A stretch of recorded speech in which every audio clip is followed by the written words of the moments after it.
Hey guys, what's up? Thank you so much for clicking on the video. I don't want to waste anybody's time and I'm going to jump right into it. Today, I want to talk about these two games, Octopath Traveler I and II, and why I think they're absolutely awesome and you should play them if you're a fan of JRPGs or RPGs in general. I also think they're an excellent entry point if you're kind of curious about the genre, because there's a lot of the main staples of JRPGs without it being a little bit too bland, how it is sometimes, how it used to be sometimes in some older RPGs, like maybe on the Super Nintendo or on the PlayStation. But you really do get that same vibe that you would get from those games in a completely new, modern way. And I think it's really cool. There's a few reasons on why I really enjoy these games and I would recommend them. And a lot of it has to do with the gameplay. So the gameplay in these games is challenging enough to be fun and good and entertaining, but it's nowhere near as stressful as I remember some older titles being. You know what I mean? I just had a genuinely good time playing them, and the story is nothing groundbreaking. It's kind of basic bread and butter RPG with some nice twists though, especially in Octopath Traveler 2. There's some really nice development and mystery things that obviously the sky's the limit. There's always room for improvement. They can always do way better at SquareEnix, but I think this was really a good experience overall, and the storylines are easy to follow. The additional quests are very easily indicated on the maps, and you won't get lost. You won't need to obsess on having a walkthrough. You're reading on where am I gonna do, am I gonna miss this item, which I don't know about you, but for me personally, growing up, that was always a huge thing in RPGs and in video games in general. With this, you can really just relax, chill, enjoy the game, and play this without stressing too much about these elements. As I said before, it's not too easy that just makes it boring, but it's not incredibly challenging. It's just a fun, overall good experience. The combat system is one of the best combat systems I've ever experienced in RPGs, in turn-based RPGs, especially like this. I don't want to spoil anything, but you have various shield break mechanics on enemies, and you have a boost system that's really cool that unlocks certain abilities down the line, but I'll let you guys play with it, you know, figure it out playing the game. And personally, I really loved playing these games on the Switch. The Switch is just the perfect companion console for these games, I think, because they're nice, lighthearted games that you can just pick up and drop whenever. You know, I'm 40, as probably a lot of you guys are all gonna be over 30 or something like that. And even if you're not, you know, even if you're younger and you're approaching this world for the first time, you maybe played, I don't know, Minecraft or some other really, really popular video game, and you want to start something new, something that feels a little bit older, that some of the old timers like me, yeah, old timers like me, told you is a really cool game, right? It's absolutely great, but I do think that the Switch is a really great companion for these games, because you can just drop it off and pick it up, get back to your thing, just save, just stop the game when you're in the middle of battle, when you're in the middle of a cutscene, of just anything, and just pick it up right away. Personally, I played Octopath 1 on the Switch 1, and I played Octopath 2 on the Switch 2. As you know, Switch 1 and Switch 2 have retro compatibility, so it's just great overall experience. You can actually see Octopath 2 playing on the Switch 2 over there.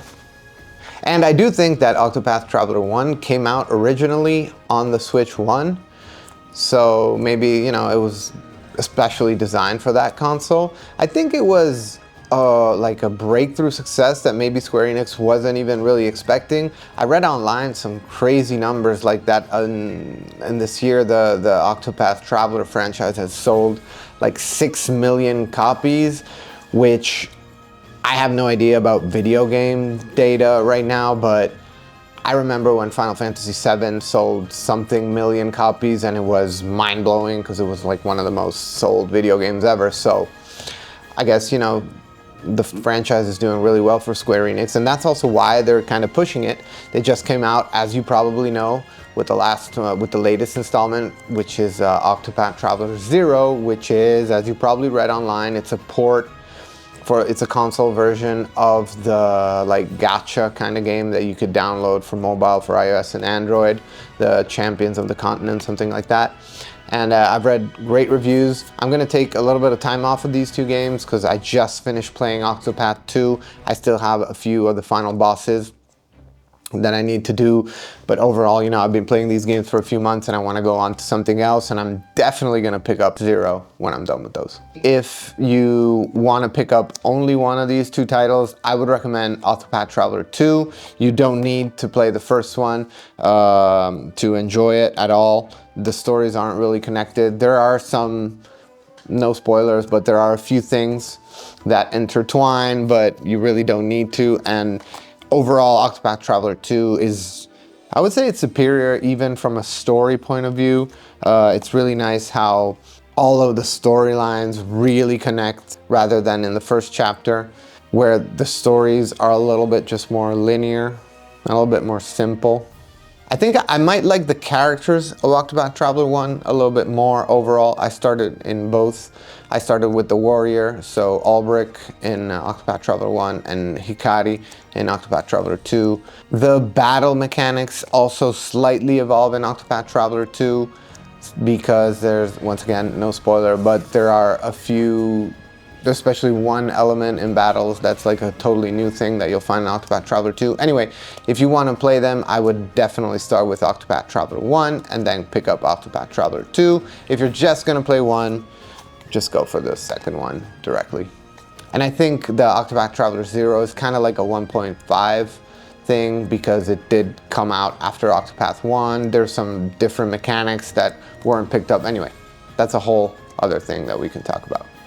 I wanted to go back a little bit because I said that the battle mechanics is really one of the best ones that I've tried in a long time in JRPGs. And I mean, if by any chance you've been subscribed and you know me from this channel, you know I used to heavily be into Final Fantasy XI, which, trust me, is one of the deepest, most complicated games ever made that really requires a lot of time and a lot of effort.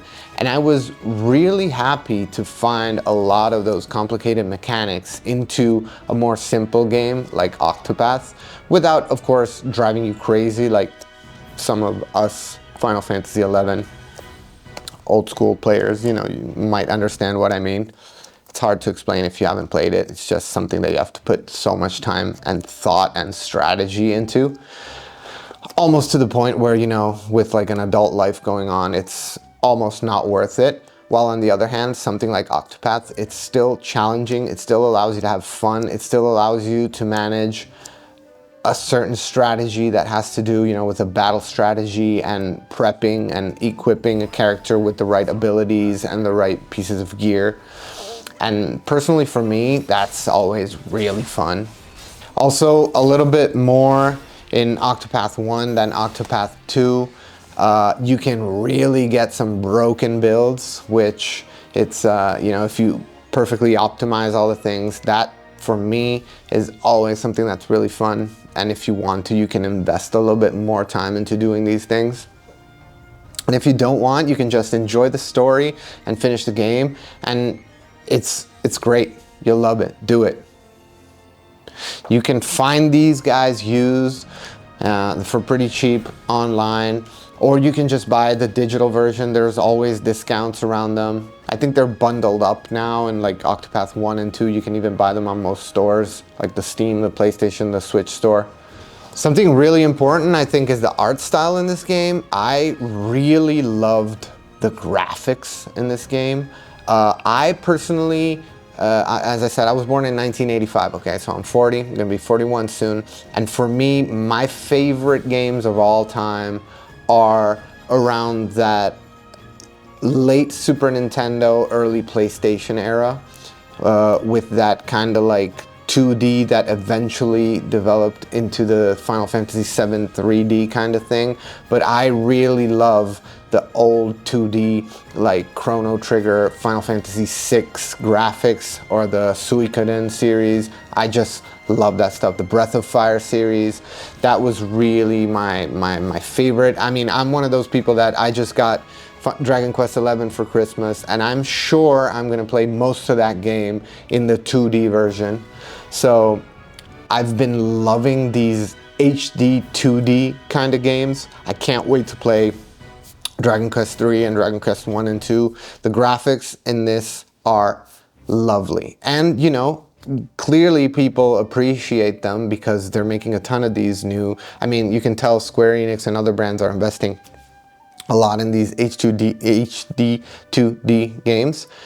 And you know, they have the sales to back it up, as I said before. I have been dedicating a lot of time to video games in this last year, and honestly before that I really hadn't played games for like 2 or 3 years, just because, you know, life. I'm sure you know what I'm talking about.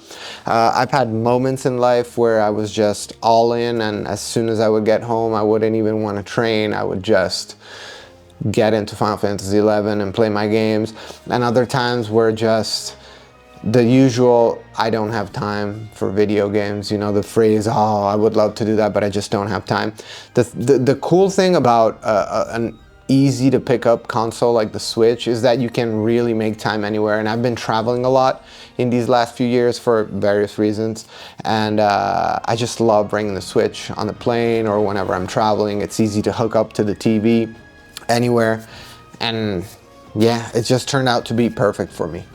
So once again, guys, Octopath Traveler, awesome games. I hope I gave you some, you know, without spoiling, because I really didn't want to go into spoiler territory, but I hope I gave you a few tidbits of advice without making this video, without dragging it and making it too long, because I cannot absolutely stand how YouTube works anymore. There's no need for having 25-minute videos that are reviews.